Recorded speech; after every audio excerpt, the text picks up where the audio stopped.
Welcome to lesson 5.4. We are going to be factoring quadratic expressions. So this is the longest lesson, or the lesson that I spend each year the most time with, because it is, well, it's important, and there's so many parts to this lesson that we're going to break it apart. So there's 5 ways to factor. We're going to be talking in a minute about what factoring even means, but there's basically 5 ways to do it that we're going to go over in this lesson, and we're breaking it into 3 different sections. So we're going to do the first 2 ways today, and then the third way we'll do in a second lesson, and then the last 2 ways we'll do in a third lesson. So factoring is rewriting an expression as the product of its factors. So essentially what we're doing, the goal of this, is to take a quadratic expression and to break it into smaller parts, simpler parts. The reason why we're going to learn this skill is we're going to use that to solve quadratic expressions, because solving a quadratic expression is a little more complicated than solving a linear equation like you have learned in Algebra 1. If you think about what it means to solve a linear equation, you're finding the value of x that makes the equation true. That's the same for quadratic expressions, just the process to get that value is a little more complicated. So this is one of the ways to solve. So that's why we're learning this. We're not going to get to that in this lesson. We're just going to be practicing the how in this lesson, learning the how in this lesson, and again the why. The application of this skill will be in a future lesson. So you have the definition for factoring now. The first type of factoring that we're going to look at is what's called a greatest common factor, a GCF. So it's a common factor with the greatest coefficient and the greatest exponent from all the terms in the expression. So let's take a look at what that means. All right, so here is a quadratic expression. We're looking for what can you divide out of each of the terms between 4x squared, 20x, and negative 12. Between the 4, the 20, and the 12, you can take a 4 away. X squared and x, if it was just x squared and x, you could take an x out of both, but there's no x in that term. So 4 is the greatest common factor. Then what you're going to do is divide that 4 away from each of the terms. 4x squared divided by 4 is x squared. If you need to write that out on the side, you can do that. 4x squared divided by 4. 4's are gone, and now x squared is the only thing that's left. 20x divided by 4 is what's going to go next. If you want to write that out, you can write that out. 20 divided by 4, 20 becomes a 5, the x stays x. So now it's plus 5x. And then negative 12 divided by 4, I doubt you need to write that out, but negative 12 divided by 4 is negative 3. And that's what's going to go in the parentheses there. So that's it. That is factoring. What you did is you took a quadratic expression and you rewrote it as the product of 2 factors. That's it. That's all we did. Between 15x squared, negative 25x, and 100, 5 is the number that you can divide out of all 3. Again, there's no variable that you can divide out of all 3, like you'll see in a moment. 15x squared divided by 5 is 3x squared. 25x divided by 5 is negative 5x. 100 divided by 5 is 25. So that's all you're doing with that one. Between 4w squared and 2w, almost look at this as 2 separate parts, right? You have the numbers, the coefficients. 4 and negative 2, you can take a 2 away.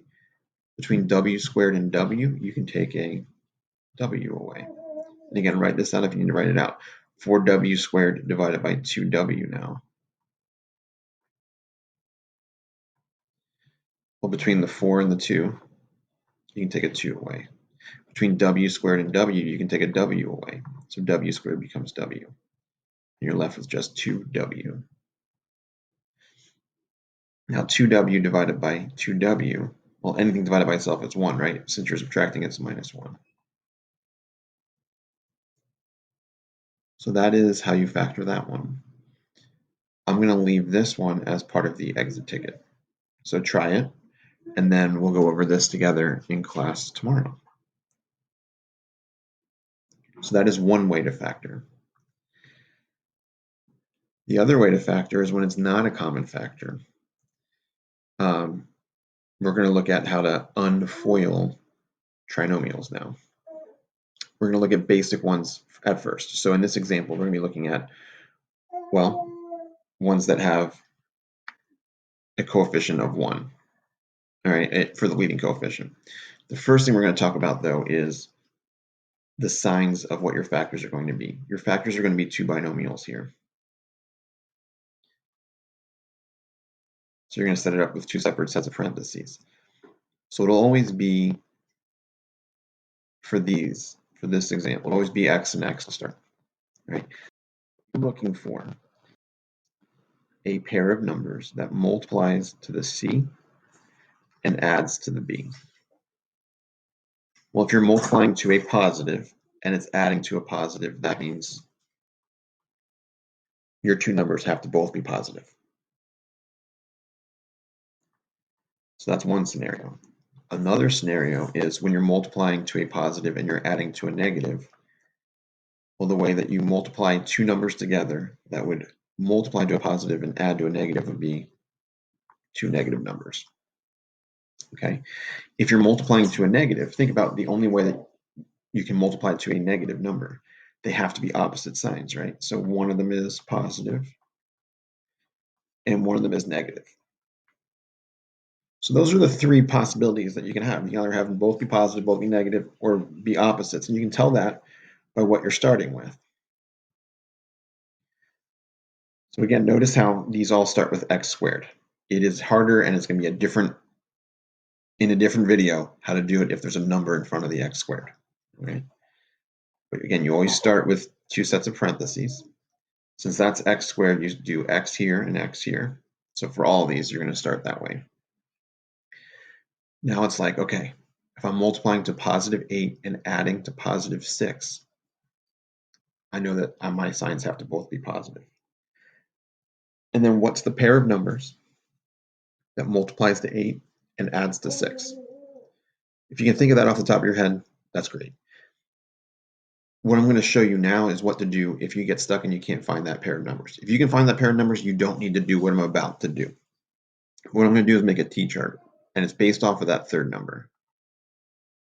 And I'm going to write down all the factor pairs of 8. Because if this is going to work, the answer is going to be one of these pairs. So I always start with 1 and then the number. So 1 and 8 is a factor pair of 8. And then 2 and 4. So I'm just going to go down on the left here and just add a number. So 2 would be the next one. 2 is divisible by 8, and the pair would be 2 and 4, because 2 times 4 is 8, right? 1 times 8 is 8. I'm looking for pairs of numbers that multiply back to 8.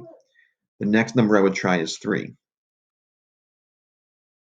There is no pair for 3, right? There's nothing that you can multiply, well, there's no integer that you can multiply 3 by to get 8, so 3 doesn't work. The next number would be 4, but I already have it here, so I just make a loop there. And these are the only two possibilities for the answer. It's either 1 and 8 or 2 and 4. Well, both those multiply to the 8, but only one of those would add to the 6, right? 1 plus 8 is 9, so it's not that one. 2 plus 4 is 6, so that's the one I'm looking for. So that's my answer here. And again, you can make that chart if you want. It's not required. Also, if you had written it this way, sorry, I didn't mean to do that.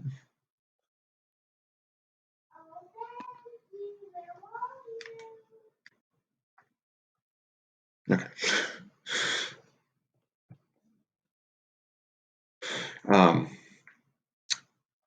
This would be just as good. So it doesn't matter the order that the numbers come in, okay? Or the number doesn't matter the order that the factors come in. So x plus 4 times x plus 2 is just as good as x plus 2 times x plus 4, right? And when I'm grading it, you know how I would mark both correct. All right, so same thing over here. Start with two sets of parentheses. Since it's x squared, it's just x and x. Since they're both positive, they're both positive. Okay. And then same thing. I'm looking for a pair of numbers that multiplies 24 and adds to 10. Again, if you can think of that pair of numbers off the top of your head, great. And the more you practice this, the more likely that you're going to be able to do that. But I'm going to make a chart because I can't think of it off the top of my head. So 24, first pair would be 1 and 24. Does that add to 10? No, it adds to 25. So it's not that one. Moving on. So I would try 2 next. 24 is divisible by 2. 2 times 12 would be the pair. 2 plus 12 is 14, not 10, so it doesn't work. I try 3 next. 24 divided by 3 is 8. So 3 and 8 is a pair. But 3 plus 8 is 11, not 10. I try 4 next. 24 divided by 4 is 6. So 4 plus 6, well, 4 times 6 is 24, but 4 plus 6 is 10. So that's the one I wanted. And I just do 4 and 6. Okay. Down here, since I'm multiplying to 12 and adding the negative 7, I'm multiplying to a positive and adding to a negative. So they're actually both going to be negative. Think about it. 2 negative numbers will multiply to that positive, but 2 negative numbers will add to a negative 7. So again, if you can think of the pair of numbers that works, great. If not, make your chart. All right, 1 and 12. And again, I know you're adding to that negative, but these are both, think of them as both negatives. So you can put negative signs there if you want. You don't have to. But negative 1 plus negative 12 is negative 13. So not my pair. Does 2 work? Yes. 12 divided by 2 is 6. So you got 2 and 6. Negative 2 and negative 6 add to negative 8, so not negative 7. Does 3 work? Yes. 12 divided by 3 is 4. It's not good. So you get negative 3 and negative 4. That will add to negative 7. So I'm going to do that. I'm going to leave D as part of the exit ticket that we'll go over together. I want to just do a couple that are, before my battery runs out here, I want to do a couple that are multiplying to a negative. So